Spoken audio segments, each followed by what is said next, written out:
l'œil, le corps et le règne.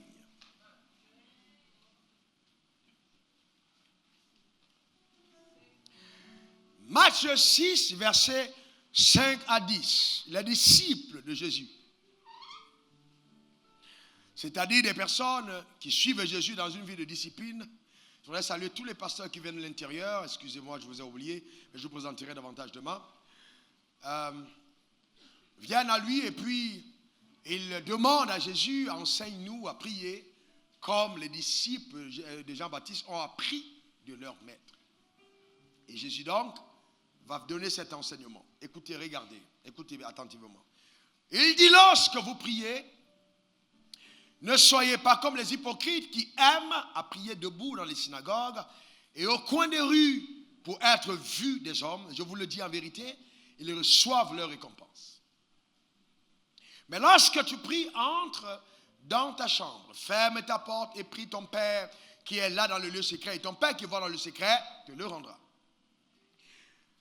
En priant, ne multipliez pas de vaines paroles comme des païens qui s'imaginent qu'à force de paroles, ils seront exaucés.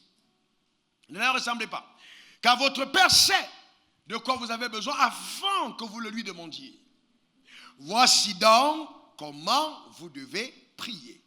Notre Père qui est aux cieux, que ton nom soit sanctifié, que ton règne vienne, que ta volonté soit faite sur la terre comme au ciel. Voyez-vous, Jésus s'adressait là aux Juifs qui connaissaient Dieu et qui s'identifiaient tous comme étant des fils d'Abraham. Ils se disaient qu'ils avaient Abraham pour père. Donc, ils étaient un peuple d'alliance. Sauf que quand Dieu apparut à leur père, à Moïse, à la montagne de Sion, quand Jésus, à la montagne de Sinaï, quand Dieu apparut à Moïse, c'était un Dieu dans toute sa fureur, dans toute sa grandeur, dans toute sa majesté. Et Moïse a même désiré voir sa face. Et Dieu lui a dit, non, un homme ne peut pas voir ma face et vivre. Dieu lui a montré juste le dos et il est parti. Mais quand Moïse est descendu de la montagne, il y avait une telle gloire qui était visible sur le visage de Moïse. Aujourd'hui, on a des personnes qui disent, j'ai prié, j'ai rencontré Dieu, Dieu m'a parlé, mais leur vie ne change pas. Non, on ne peut pas prétendre avoir rencontré Dieu et avoir la vie qui ne bouge pas. Ce n'est pas possible. Non, Moïse est descendu avec la lueur de la gloire sur le visage. Et on reconnaissait que là, il avait vu Dieu. Et donc, il dit à ces Juifs, lorsque vous priez, dites notre Père. Notre Père qui est aux cieux, qu'est-ce qu'il fait? Il dit, cessez de voir Dieu simplement comme le Dieu. Dieu veut avoir une relation plus proche, plus intime. Dieu est votre Père, notre Père qui est aux cieux. Que ton nom soit sanctifié. Donc que ton nom ne soit pas assimilé à n'importe quoi. Que quand on parle de misère, de maladie, de pauvreté, d'échec, qu'on ne dise pas c'est Dieu qui le fait. Non. Que ton nom ne soit plus assimilé à des choses pareilles. Mais bien au contraire, que ton règne vienne. C'est-à-dire, il dit prier et demander que ton règne vienne. Priez et demandez que ton règne vienne. En d'autres termes, nous ne pouvons pas régner sans prier. S'il a dit prier, ça veut dire que personne ne peut prétendre régner sans prier. Tu veux régner dans la vie, il faut prier dans la vie. Ensuite, voyez-vous, s'il dit, parce que c'est la première instruction qu'il donne en fait, le premier axe de son enseignement sur la prière, il dit prier et demander que ton règne vienne. Ça veut dire en d'autres termes que le battement du cœur de Dieu, c'est que son règne se manifeste. On est d'accord? Puisqu'il dit demander que le règne de Dieu vienne. Maintenant, je vais plus loin. Je vous pose une question. Dieu n'est-il pas souverain? Est-ce que Dieu est capable de tout faire? Levez la main. Si vous dites oui, est-ce que Dieu est capable de tout faire? Est-ce qu'il y a quelque chose qui soit impossible à Dieu? Non. Pendant que tu lèves ta main, je déclare sur ta vie que s'il y avait quelque chose que tu attendais de Dieu, que cela arrive maintenant au nom suprême de Jésus. Donne-moi le meilleur des amens. Que ton règne vienne. Ça veut dire que, voyez-vous, malgré le fait que Dieu est capable de tout faire, Dieu ne peut pas accomplir son règne sur terre sans la collaboration d'un homme. Parce qu'en fait, si Dieu pouvait régner sans l'homme, Jésus n'aurait pas demandé de prier pour le règne. Dieu aurait régné sans l'homme. Mais il dit priez et demandez que ton règne vienne. Ça veut dire que Dieu, je reprends, ne peut pas régner sur terre sans collaborer avec un homme. Chaque fois que Dieu veut amener son règne dans une sphère terrestre, il va faire alliance avec un homme sur terre. D'accord? C'est très important de le comprendre. Et cette prière de Jésus montre clairement combien Dieu désire voir son règne s'établir sur la terre des hommes. Mais suivez-moi bien. Quels sont ceux parmi vous qui veulent voir le règne de Dieu? Alléluia. Mais est-ce que vous savez que Dieu ne peut pas régner par toi s'il n'a pas régné en toi? Et que la première étape du règne, c'est que Dieu veut régner en toi d'abord pour régner par toi. Et nous pensons souvent que le règne des dieux, ça apparaît dans les airs. Non, Dieu opère son règne au travers des hommes. Il veut d'abord régner en toi. Dis à Dieu, règne en moi. Dis encore, règne en moi. Et c'est pourquoi la nouvelle naissance est la porte d'entrée à la sphère du règne. Celui qui n'est pas né de nouveau ne peut pas prétendre avoir accès au règne de Dieu. C'est par la nouvelle naissance que Dieu donne à l'humain de découvrir ou de redécouvrir la meilleure version de Dieu d'elle-même. Donc tu ne peux jamais savoir qui tu es tant que tu n'es pas né de nouveau. Aujourd'hui, on a beaucoup d'adhésions à l'église, on a beaucoup d'adhésions à la religion, mais très peu de nouvelles naissances véritables.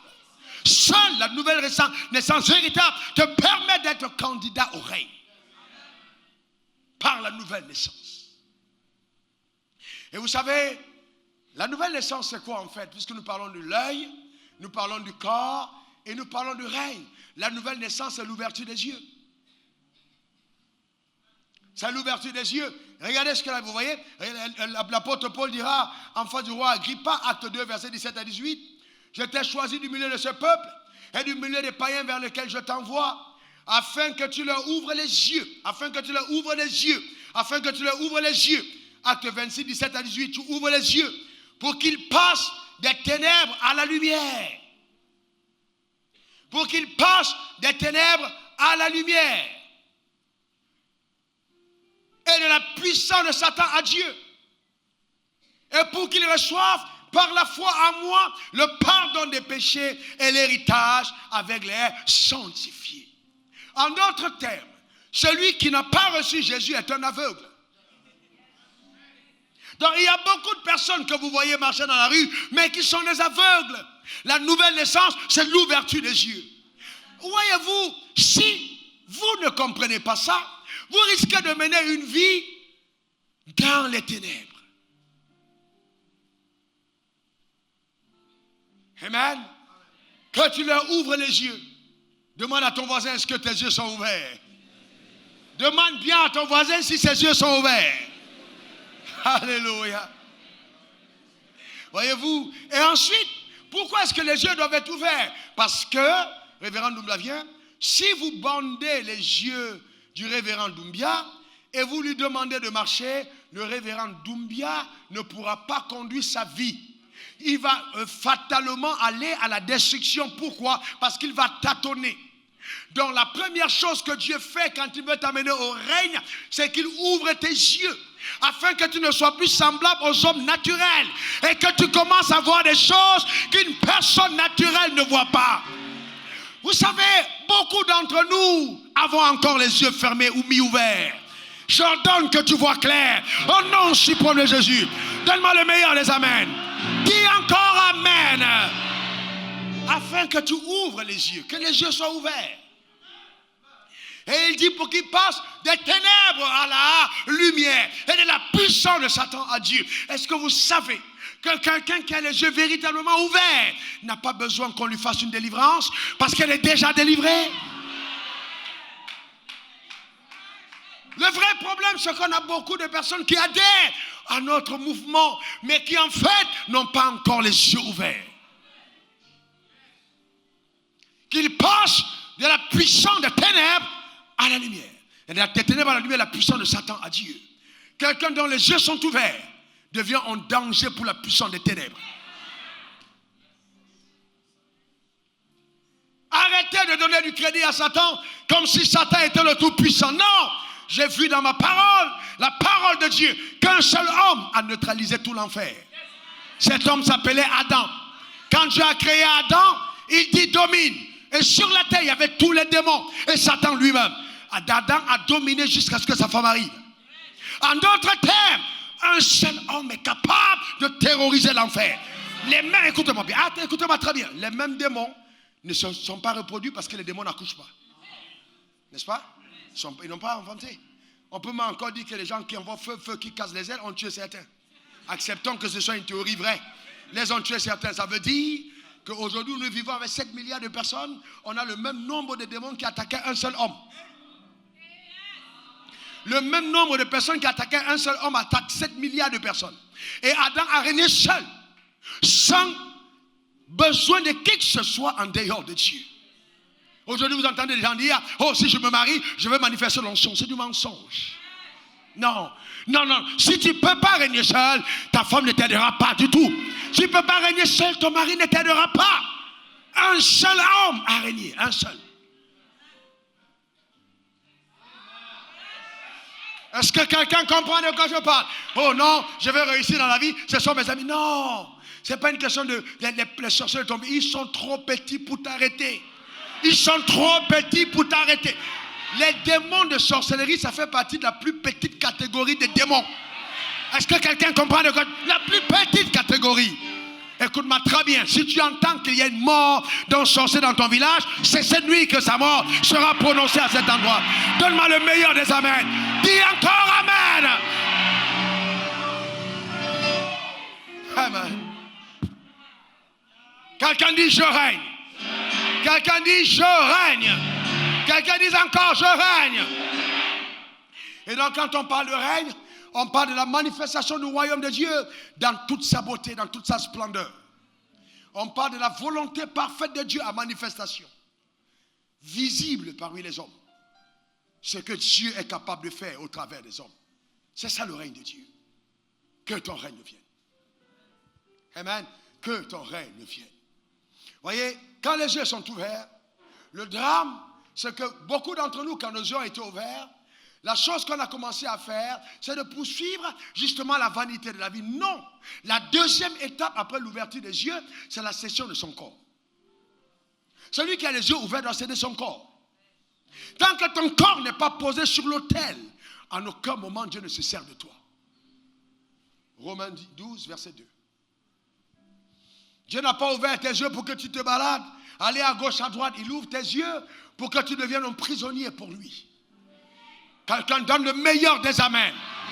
Et que tu vives pour ses intérêts. C'est en ce moment que tu vas découvrir de quoi Dieu est capable.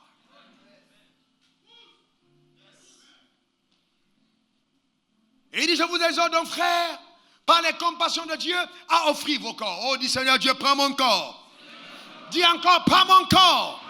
Oh non, dis-le bien, prends mon corps. Comme un sacrifice vivant, saint, agréable à Dieu, ce qui sera de votre part en culte raisonnable.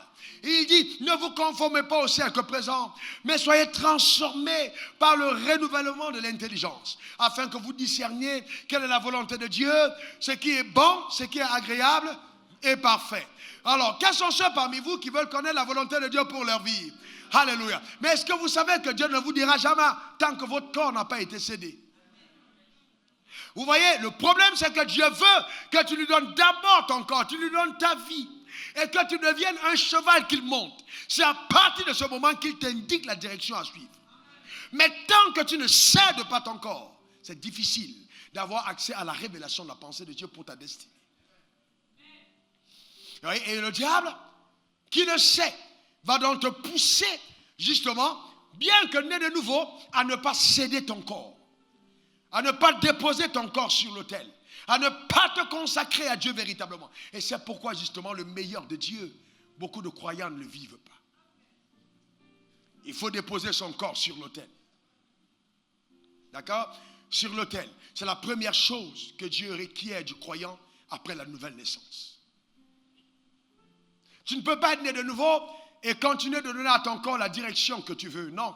Quand tu étais aveugle, tu marchais à tâtons. Tu ne savais pas où tu allais. Quand tes yeux sont ouverts, maintenant tu dois redonner à ton corps la direction de la révélation que Dieu t'accorde. Donc c'est ça justement le processus. C'est par là que ça commence. Vous voyez, les choix que tu prends à l'instant, les endroits que tu fréquentes, les amitiés que tu as, c'est là le début du règne. Parce que le royaume de Dieu est semblable à un peu de levain qu'on a jeté dans la pâte et qui fait lever toute la pâte. Le drame, c'est que les gens veulent voir des grandes choses, mais ils ne sont pas prêts à commencer par les petites choses. Chaque fois que Dieu veut faire quelque chose par une vie, il la commence petitement pour la révéler grandement. Parce qu'il a l'intelligence de commencer petit tout ce qu'il fait grand. C'est la sagesse de Dieu. Il commence petit tout ce qu'il fait grand. Tu es assis à côté de quelqu'un que tu ne connais pas. Il y a quelqu'un à côté de toi. Tu le regardes, il semble petit, mais tu ne sais pas qui il est. Pourquoi? Parce que cette personne a le processus de la révélation de Dieu. Demain, tu diras, c'était mon voisin à Cabot. Mais il risque d'être trop tard. Quelqu'un me donne le meilleur des amen. Quelqu'un dise encore amen. Et donc quand tu déposes ton corps sur l'autel, tu vas te rendre compte que ça devient l'acte d'adoration suprême. Le problème, c'est que beaucoup d'entre nous n'avons pas de vie d'adoration. On n'est pas des adorateurs, on est des chanteurs et des danseurs. Même à l'église, quand vous voyez quelqu'un qui adore et qui danse par l'esprit, vous savez que c'est par l'esprit. Même la gesticulation, même la manière de faire, vous le sentez, c'est pas l'esprit. Mais il y a des charnels. C'est la bonne musique. Il danse, vous savez que c'est la chair. Il n'y a rien de l'esprit derrière. Pourquoi? Parce que le corps qui danse n'est pas un corps qui a été cédé à Dieu. Vous ressentez par les mouvements, même par les bras, vous voyez par les gestes, vous vous rendez compte qu'il n'y a pas l'odeur divine derrière. Il y a quelque chose qui manque. Quand vous êtes spirituel, vous le voyez, parce que ce corps n'a pas été cédé. Alors le drame, c'est qu'aujourd'hui le diable, sachant ce que Dieu a annoncé pour la fin des temps, il a suscité une armée de prédicateurs qui passent à côté de l'essentiel. C'est-à-dire, ils encouragent l'exaltation de la chair. Et donc nous venons à l'église, oh Dieu va te lever, alléluia, Dieu va te bénir, alléluia. Mais les profondeurs, on ne veut pas. Les choses profondes, non. Et puis, on est constamment en train d'espérer aux choses qui n'arriveront jamais. Pourquoi jamais? Parce que le corps n'a pas cédé. Dans le royaume des cieux, il n'y a pas de cohabitation. Il y a peut-être en France, mais pas dans le royaume des cieux. Il n'y a pas de cohabitation possible. Il n'y a pas de cohabitation. Pas de cohabitation. C'est pourquoi, chaque fois que Dieu conduit ta vie vers les hauteurs, elle commence d'abord de façon très amère. Difficile, pénible. Pénible. En certain moment, tu as comme l'impression que tu t'es trompé. Mais est-ce que. Et puis tu vois tes camarades de classe qui même se moquent de toi. Tu te dis, ouais, si j'étais encore resté dans le monde, peut-être que je serais une star. Oui. Non, non, attention. C'est comme ça que Dieu travaille. Si la graine de blé ne meurt, elle ne portera jamais de fruits. Donc Dieu, qu'est-ce qu'il veut? C'est qu'il veut te détruire de l'intérieur. Il veut t'amener à la mort véritable pour que le réel toi-même commence à germer. Mais c'est un processus douloureux, pénible. Surtout pour les jeunes filles. Pénible. Surtout quand elle a mis ces mèches qui viennent du Brésil. Et qu'elle marche dans la rue avec les mèches du Brésil. Le corps a tendance à vous la dire, voilà ce qu'on fait. Mais à l'intérieur, la vie divine t'impose une autre manière de faire. Et ça, si tu n'es pas prêt à embrasser la voie de cette nouvelle manière de faire, le règne n'est pas ta portion. Est-ce que quelqu'un comprend de quoi je parle? Le règne n'est pas ta portion. C'est pourquoi beaucoup de personnes parmi nous n'ont pas la foi. Pourquoi les gens n'ont pas la foi, pasteur? C'est pas parce qu'on n'enseigne pas. C'est parce qu'en fait, tu ne peux pas croire que Dieu peut faire quelque chose dans ta vie s'il n'a pas fait par toi, s'il n'a pas fait quelque chose en toi. Et ça, on a caché pendant longtemps. Je vous dis la vérité. Pourquoi on dit que quelqu'un a une grande foi? Pourquoi, par exemple, je peux dire, pourquoi est-ce que j'ai la foi? Parce que j'ai commencé à mentir quand j'ai parlé. Je me suis masturbé pendant longtemps. J'allais en boîte de nuit, je fumais, je buvais. Et un soir, je suis dans ma chambre. Et je lui dis, si tu existes, change ma vie. Donc, quand je me rends compte que j'arrête de fumer, de boire, de mentir, c'est-à-dire, j'essaye même de refaire ce que je faisais avant, je sens que c'est une autre loi dans mon corps. À partir de ce moment, j'ai un témoignage qu'il est vrai. C'est pas parce qu'il m'a donné une voiture. Non, j'ai pas de voiture, j'ai pas de maison, mais j'ai la vie en moi. Et il dit, je suis venu afin que mes brebis aient la vie et qu'elles soient dans l'abondance. Donc la première chose, c'est d'abord la vie. Quand elle est dedans et que la vie a conduit ton corps sur les sentiers de la vie, l'abondance commence à être ta portion. Mais ça commence par la vie. À l'intérieur. Par la vie. Voyez-vous, ça commence par la vie. Lorsqu'on ne donne pas la place à la vie, il n'y a pas d'abondance. Et vous savez, et vous voyez, les gens sont là, oui, non, est-ce qu'on va aller en enfer, on ne va pas aller en enfer? Ce n'est pas une question d'aller en enfer, c'est une question de vivre. Alors, le débat n'est même pas là. Non, c'est une question de vivre. Vous ne pouvez pas avoir goûté ce qui est bon et aimer le mauvais. Si vous continuez d'aimer le mauvais, c'est que vous n'avez pas goûté le bon, c'est clair. Donc vous ne pouvez pas débattre avec, non, ce qui est mauvais est mauvais. Ça veut dire que si quelqu'un continue à l'église de s'engager sur des sentiers de fausseté, c'est qu'il n'est pas né de nouveau. Et on a beaucoup de gens qui ne sont pas nés de nouveau à l'église. Beaucoup. Ils chantent, ils dansent, ils sont pasteurs, archevêques, mais ils ne sont pas nés de nouveau. Quand quelqu'un est né de nouveau, il dégage l'odeur de Dieu. Il dégage. Vous sentez Dieu. C'est devenu rare. Vous entendez des frères et des soeurs, ils parlent entre eux. Vous demandez, on est où? Même dans la maison de Dieu, c'est un sérieux problème. Vous voyez, et c'est important aussi de comprendre que céder son corps à Dieu est vraiment la clé pour une vie de productivité. Si vous n'avez pas cédé votre corps à Dieu, vous n'êtes pas productif. Vous n'êtes pas productif. La productivité commence par le fait de s'abandonner entre les mains de Dieu. Si vous n'êtes pas abandonné, comment vous allez être productif? Ce n'est pas possible. Voyez-vous, il faut être abandonné entre les mains de Dieu. Je ne peux pas prétendre être pasteur et puis je passe mon temps dans les ragots, dans les réunions de famille, aller à gauche, à droite dans les funérailles. Et puis je viens, je dis, oh Dieu, laisse-moi voir ton onction. On en parlera demain. Ce n'est pas possible. Comment tu vas faire pour voir l'onction? Peut-on dégager l'odeur du poisson si on n'a pas passé le temps avec le poisson? Non, non, non. Comment tu peux dégager l'odeur de la viande? Le boucher sent la viande. Il n'a pas besoin de prier pour sentir l'odeur de la viande. Il était avec la viande, il sent la viande. Parce qu'il était avec la viande. Est-ce que vous comprenez? C'est simple. Le poissonnier, il est avec le poisson, il sent le poisson. Quelqu'un qui reste avec Dieu n'a pas besoin de dire, Seigneur, donne-moi l'onction. Non, il a déjà l'onction. C'est déjà en lui. Ça se manifeste. Est-ce que quelqu'un comprend de quoi je parle? C'est en lui. Vous entendez les gens, oui, l'onction brille le joug. Recevez l'onction. Non. Le joug va éclater à cause de l'onction. Ce n'est pas l'onction qui brise le joug. C'est le joug qui éclate à cause de l'onction. C'est-à-dire que je suis là et puis tu amènes le joug. Quand le joug arrive et est en contact avec mon corps, il explose. Je n'ai pas besoin de prier 25 prières pour être protégé la nuit. Non. Le joug se couche et il dort. Je dors paisible à cause de la grâce de Dieu qui est sur ma vie. Allez demander aux sorciers. Ils savent. Pourquoi? Parce que tu appartiens à Dieu. Il dit notre Père. Il dit notre. Et vous savez, et les gens à l'église ont vous donné l'impression que oui, j'ai 15 ans dans la foi. Alors vraiment, nous on est des anciens. Il n'y a pas d'anciens au ciel. Non, non, non. Et ils jouent les anciens à l'église. Quand le pasteur donne des paroles pour vous dire, oh, nous on est ici depuis. Non, non. Le problème, c'est que vous voyez, il y a des gens qui sont à l'église et ils tombent sous le pied des nouveaux messages. Non, Dieu n'a pas de nouveaux messages. Dieu a un message.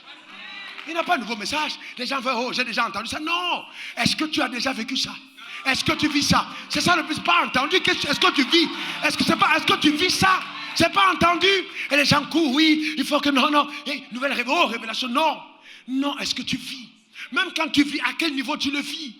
C'est pour ça qu'en fait, il faut rappeler. La parole de Dieu, c'est la même. On la rappelle. Mais elle soit avec une vie qui inocule ton homme intérieur et te donne la capacité de passer à un autre niveau. Je déclare sur ta vie une autre dimension de la gloire au nom suprême de Jésus. certainement le meilleur des Amen. Dis encore Amen. Amen. Voyez-vous, il y a une parfaite corrélation entre le renouvellement de l'intelligence et la cession de son corps. En fait, plus votre intelligence est renouvelée, plus vous abandonnez à Dieu. Vous ne pouvez pas être abandonné quand vous n'avez pas de connaissance. La connaissance révélée est ce qui crée en toi le désir de céder.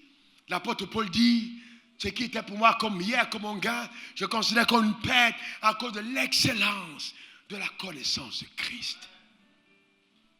Vous voyez, plus vous connaissez, plus vous abandonnez entre ses mains.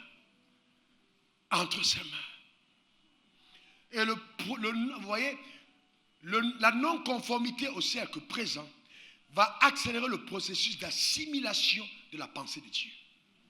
Vous ne pouvez pas assimiler la pensée de Dieu quand vous n'acceptez pas de ne pas vous conformer au cercle présent.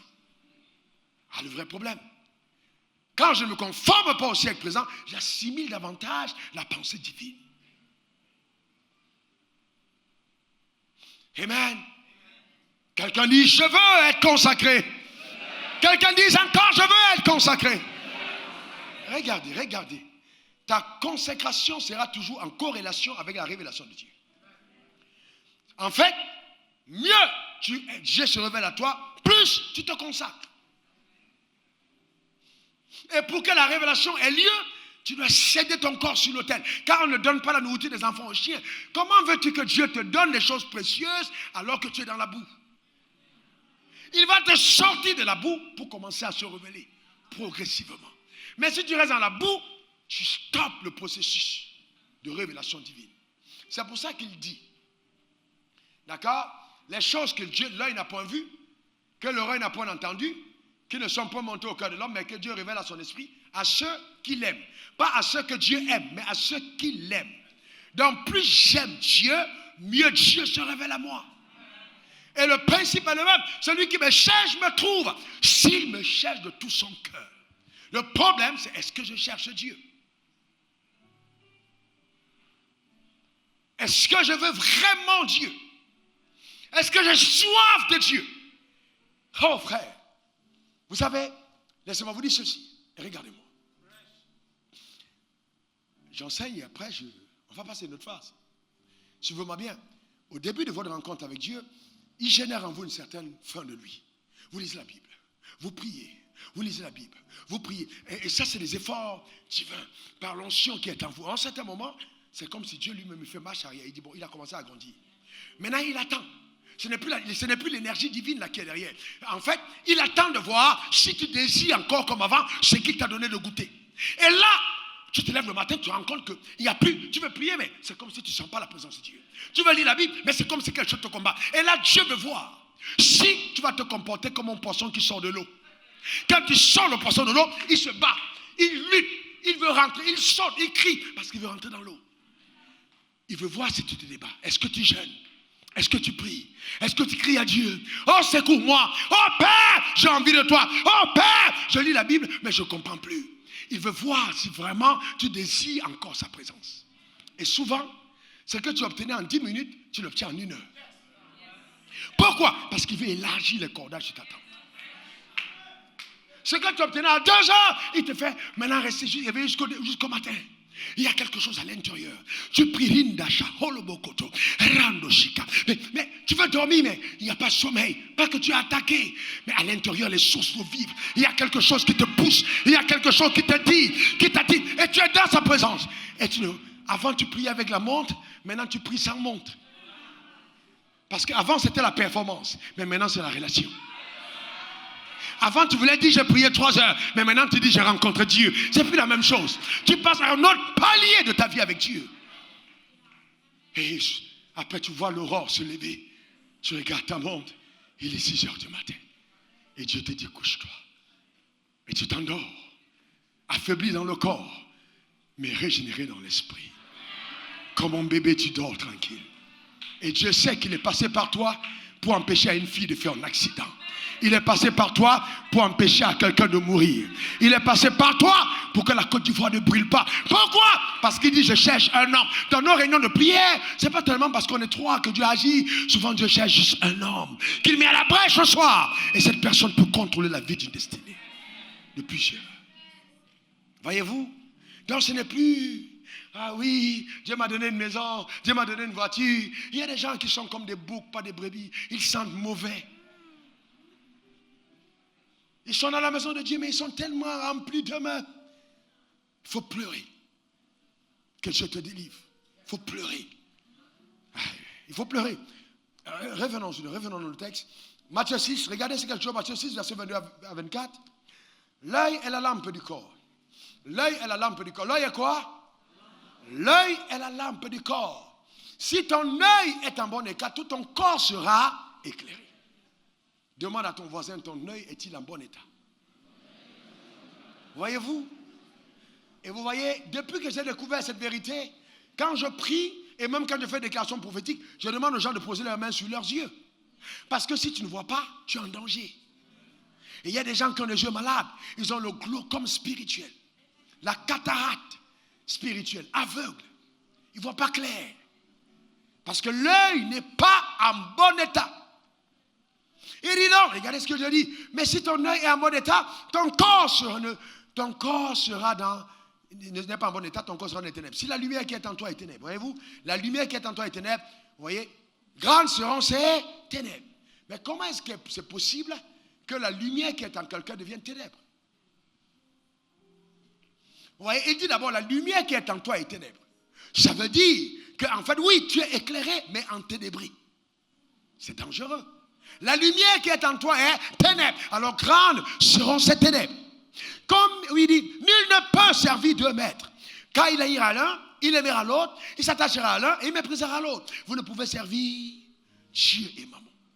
Voyez-vous, chaque fois qu'on parle d'œil, l'œil se tient d'abord pour la vue. C'est avec l'œil que je vois. N'est-ce pas? Si je te dis, viens, pasteur, viens. Alors, ok, tu viens parce que tu vois. Si on attache les gens, on te dit, viens, tu ne sauras pas où je me trouve parce que tu es voilé. Très bien. Donc l'œil se tient pour la vue. Je vois avec les yeux. Ensuite, dans le monde spirituel, l'œil se tient pour la vision. Parce que les hommes spirituels ne voient pas simplement, ils ont des visions aussi. L'œil se tient pour la révélation, l'illumination, la capacité de voir les choses que les hommes normaux ne voient pas. Ah, il faut demander ça à Dieu. Oh, il faut le demander à Dieu. Demande-le que Dieu te donne de voir au-delà de ce qu'on voit. En fait, l'œil te permet de percevoir. Je parle de l'œil de l'esprit. Le discernement, c'est l'œil. C'est pour ça que dans le monde occulte, vous voyez, on met toujours un œil. Vous voyez, c'est représenté par l'œil. En fait, ils ont volé ça de nous. C'est l'œil, là, c'est nous, l'œil spirituel.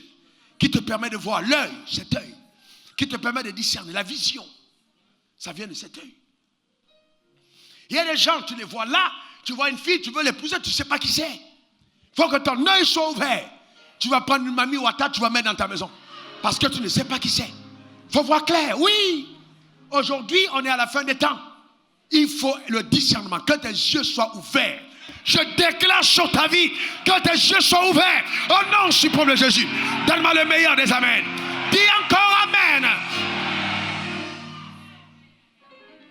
Donc un homme enténébré ne peut pas régner. On ne règne pas dans les ténèbres.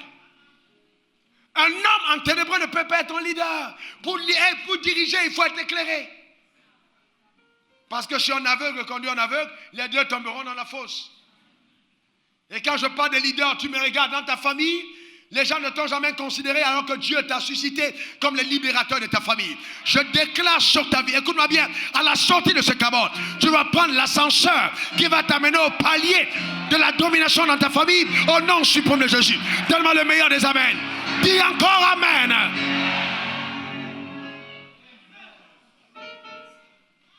Et puis l'œil se tient pour la stabilité. Stable quand tu marches. C'est parce que tu vois que tu marches stablement. D'accord? La Bible dit Moïse a quitté l'Égypte sans effrayer la colère du roi, car il voyait comme voyant l'invisible. Il y a des choses, quand tu les vois, tu n'as plus peur. La peur, c'est parce que tu es limité. C'est parce que tu ne vois pas bien. Quand tu es éclairé, tu n'as pas peur. Quand on commence à dire, les gens, on a mis ton nom dans une bouteille, tu trembles parce que tu es aveugle. Que Dieu ouvre tes yeux. Un seul démon est capable de ligoter tous les sorciers de ton village et de les mettre tous dans une bouteille. Quand tes yeux sont ouverts, tu n'as pas peur. Le prophète dit, où est que Dieu t'ouvre les yeux et que tu vois l'armée qui nous entoure. Si on ouvre tes yeux maintenant et que tu vois les anges qui sont ici, tu ne vas pas trembler, tu n'auras pas peur. Une dame de l'église vient avec sa soeur et près de 2 ans, après la soeur dit, mais pourquoi est-ce qu'on ne dépense pas trop d'argent à l'église? Le truc qu'on pompe sur la chair. Elle était convaincue qu'on pompait de la fumée sur la chair chaque fois que je prends la parole. Pendant 2 ans, chaque fois que je viens sur l'autel, elle voit une fumée qui envoie la chair. Et elle essaie de voir d'où ça sort, elle ne voit jamais. Elle dit, il y a une fumée qui sort. Mais Dieu a ouvert ses yeux. Une autre soeur ici, pendant le jeûne, elle voit une main, une grande main posée au-dessus de ma tête. Voyez-vous que Dieu ouvre tes yeux. Le problème, c'est que souvent, nous avons peur parce que nos yeux ne sont pas ouverts. Et c'est pour ça que les gens, quand ils veulent aller dans le village, non, dis Dieu ouvre mes yeux. Quand tes yeux sont ouverts, tu n'as pas peur. Celui qui est en toi est plus fort que celui qui est dans le monde. Tellement le meilleur des amens. Dis encore amen. Que Dieu ouvre tes yeux. On te donne ton relevé de compte, tu paniques parce que tes yeux ne sont pas ouverts. Si Dieu ouvre tes yeux sur les trésors qui sont pour toi, jamais tu ne vas encore dire de ta bouche que je suis pauvre. Ta louange va changer. Les gens aveugles ne louent pas bien. Quand les yeux s'ouvrent, tu chantes, tu cries, tu danses, tu sautes. Parce que tu sais que tu sais que tu sais en qui tu as cru. Dis encore amen. Dis encore amen. La vue se tient aussi pour la sagesse. La sagesse, c'est l'ensemble des voies qu'emprunte l'action de Dieu. Quand tu vois clair, tu coopères avec la sagesse divine. Tu sais exactement où Dieu passe parce que tu vois clair. Dis Dieu ouvre mes yeux. Dieu ouvre mes yeux. Tu vois, le gars est venu te demander un mariage, mais il avait une moto. Tu ne sais pas que Dieu l'a caché sur la moto parce que si on lui donnait son jet très tôt, il ne t'aurait même pas vu. Et maintenant tu es tellement aveugle que tu es en train de chercher l'homme avec le jet alors qu'il est devant toi avec la moto. Dis Dieu ouvre mes yeux. Non, dis-le encore, Dieu ouvre mes yeux. Oui, mais parce qu'en fait c'est ce que Dieu fait. Vous imaginez les gens qui ont porté Jésus quand il était bébé, quand ses parents fuyaient avec lui, on te dit voici le Créateur, est-ce que tu vas croire? Non, tu ne peux pas croire. Il pleure entre les mains de sa mère. Mais c'est le Créateur. Est-ce que quelqu'un comprend sur le Créateur? Souvent les gens, vous savez, Dieu est tellement intelligent. Il est tellement intelligent que souvent, pour te faire du bien, il est obligé de cacher le gars. Je suis en train d'insister, ma soeur. Le gars à moto. Voyez-vous, c'est très important. C'est pourquoi une femme spirituelle doit être à même de percevoir au lieu de voir. Un homme se présente devant toi, ne le regarde pas, perçois. Essaye de voir derrière. Parce que le gars qui vient là avec la voiture, il n'est peut-être pas, c'est peut-être pas sa voiture. C'est peut-être pas sa voiture. Ou alors même la personne que tu vois là, stable et fort, dans 2 mois, on va lui amputer une jambe. Et toi, tu voulais un gars grand, fort, qui court, qui va te protéger. Demain, c'est toi qui vas porter sa béquille. Dis à ta voisine, il faut bien voir. Il faut voir clair, c'est important. Est-ce que quelqu'un comprend de quoi je parle? C'est ce qu'on appelle le rêve. Il faut voir clair. Alléluia. Les gars, voyez clair. Tu veux une femme grande, belle et claire? Les femmes d'aujourd'hui, il faut bien voir. Ce que tu vois n'est pas tout ce qui est. Pose-lui la question, est-ce que tes cheveux, ce sont les tiens? Est-ce que les dents, ce sont tes dents? Est-ce que tes yeux, ce sont tes yeux? Parce que le jour du mariage, elle peut tout enlever, jusqu'au dentier. Ah ouais. Il faut voir clair. Est-ce que quelqu'un comprend de quoi je parle? C'est important, frère. Que tes yeux soient ouverts. Ne sois pas aveuglé.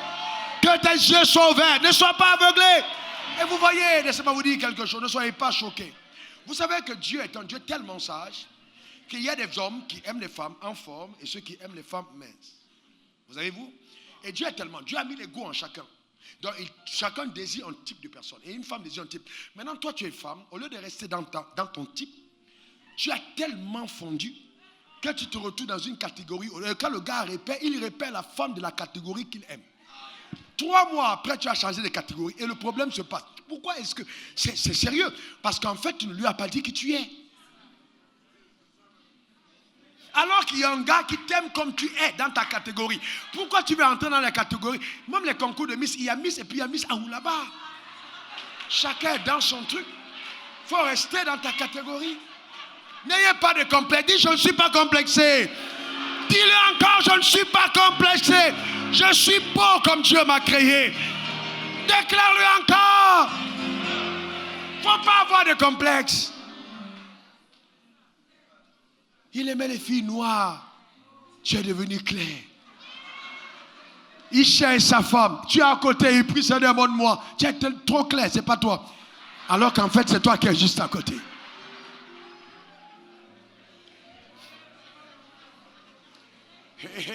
Et vous voyez, et tout ça, c'est les complexes. C'est parce qu'en fait, on n'est pas spirituel. Donc, on essaie de se définir par les choses naturelles.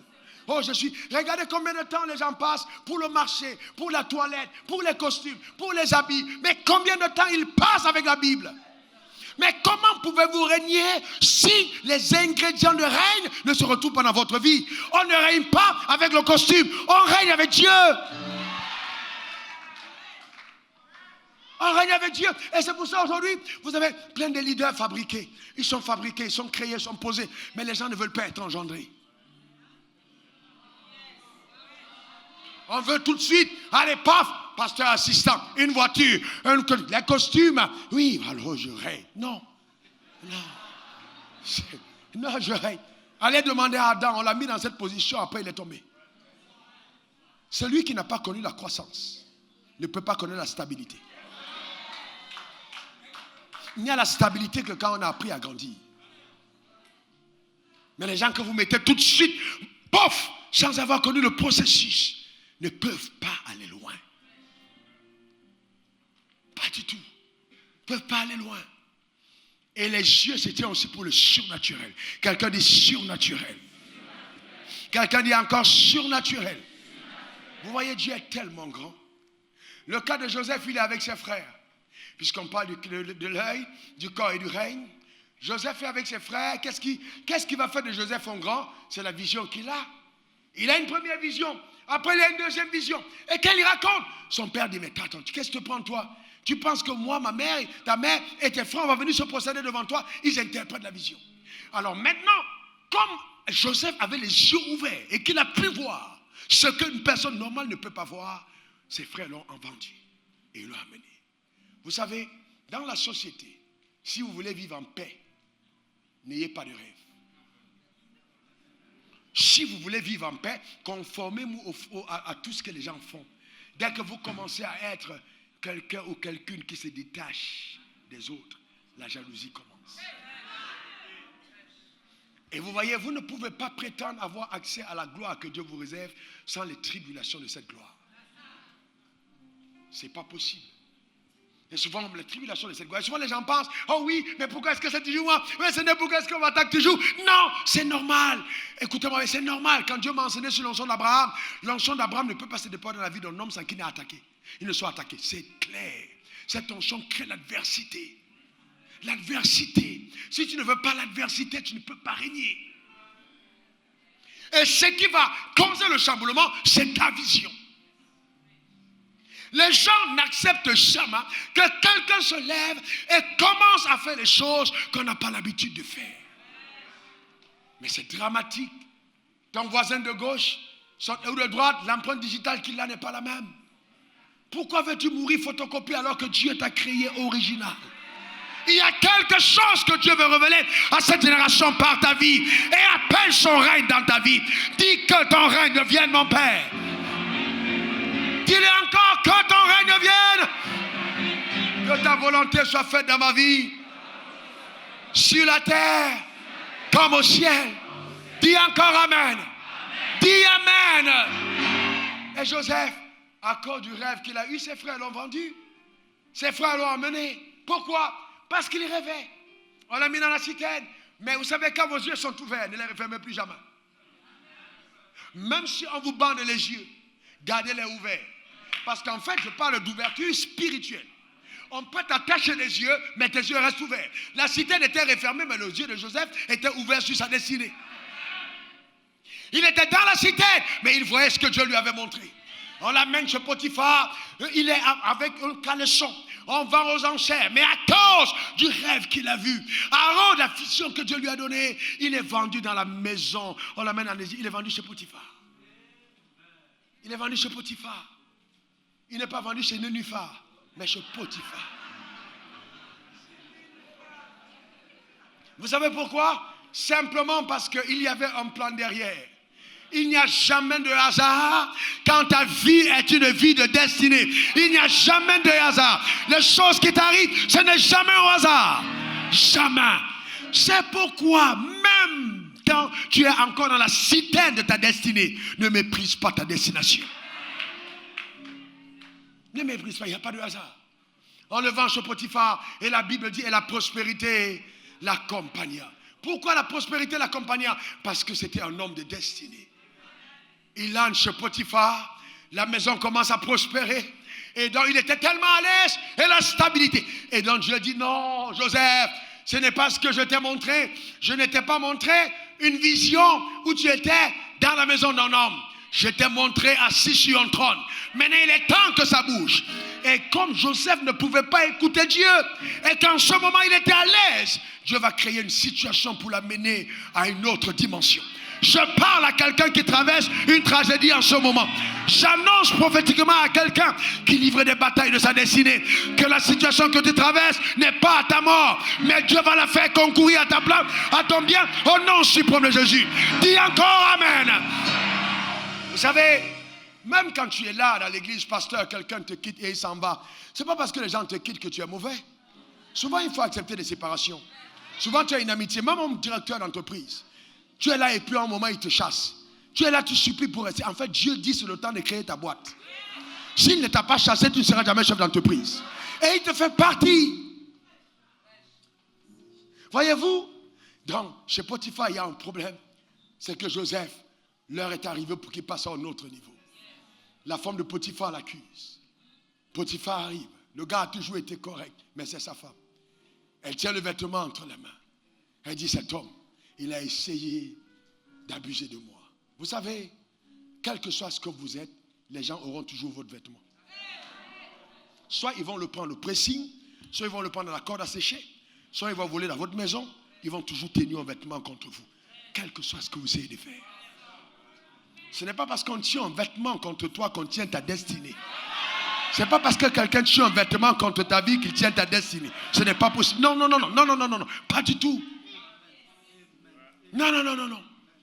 Les gens qui t'accusent, les gens qui mal parlent, jamais ça ne va s'arrêter. Voulez-vous aller loin? Commencez à accepter qu'on vous critique.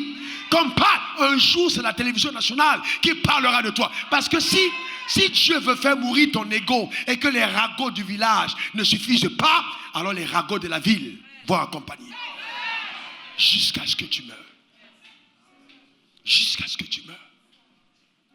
On a pris Joseph, on le jette en prison. Imaginez Joseph en prison. Il est là, et même, sauf que quand on l'amène en prison, on l'amène à une prison VIP. La grâce de Dieu l'accompagne en prison. Le panetier, les chansons arrivent. Après, ils ont des rêves. Il interprète. Et les deux, ils disent, souvenez-vous de moi quand vous partez. Allez plaider ma cause. Il savait qu'il était pas coupable. Combien d'entre vous continuerez de louer Dieu, même quand vous êtes dans des situations inconfortables, alors que vous avez raison? Vous savez, quand on parle de consécration, on parle d'onction, on parle de règne, vous devez comprendre une chose. Si vous n'êtes pas prêt à subir certains outrages à cause de votre justice, des outrages injustes, vous n'êtes pas qualifié. Oh Seigneur, je vais l'ancien.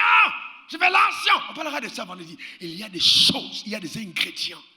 Quand ils ne sont pas dans ta vie n'a pas de poids. Il y a des choses qu'il faut souffrir. On prend Joseph. On l'oublie, 2 ans, oublié. Sauf que quand le temps marqué arrive, tu n'as pas besoin que quelqu'un recommande. Dieu n'oublie jamais les personnes dont il a ouvert les yeux.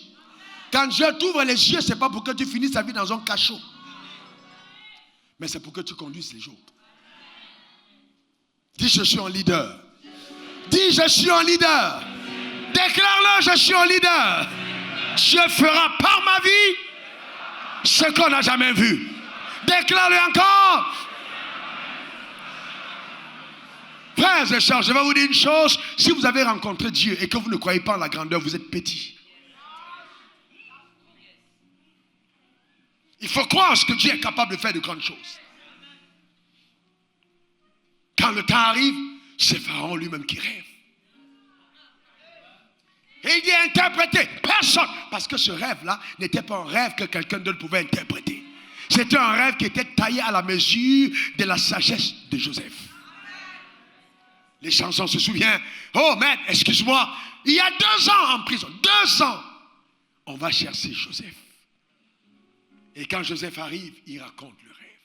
Sauf que ce que la femme de Potiphar ne savait pas, c'est qu'elle avait été le levier par lequel Dieu est passé pour propulser Joseph à une autre position. Journal de 20 heures. Joseph sort de la prison. Il dit, les gars, je m'en vais. Il se lave, il se quoi? Il sait. Parce qu'au fond de sa prison, il n'avait jamais perdu. Il n'avait jamais perdu la vue. La vision était là. Il se rase, il se change. Il dit, les gars, j'arrive. Pourquoi est-ce qu'il fallait qu'il passe en prison? Parce que vous ne pouvez pas gouverner un pays sans connaître la situation du pays. Il fallait qu'il soit en prison. Connaître la vie des gens en haut, connaître la vie des gens en bas.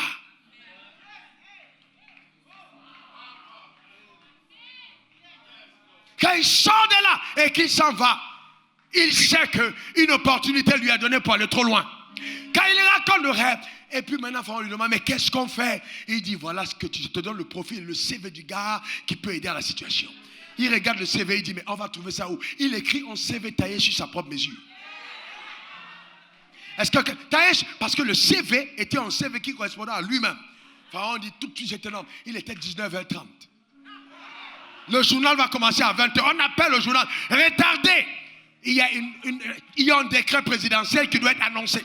Tout le monde regarde la prison, même en cellule. Les prisonniers sont là parce que c'est une cellule VIP. Et puis on va donner le journal.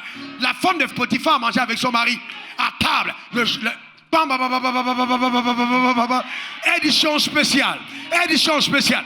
Le président de la République vient par décret nommer un premier ministre. Et Joseph sort. La femme de Potiphar a mangé la cuillère tombe. C'est qui ça? C'est Joseph. Les gens vont te regarder. C'est qui ça? C'est Raoul. C'est qui ça? C'est Dani. C'est qui ça? Est-ce que quelqu'un comprend de quoi je parle?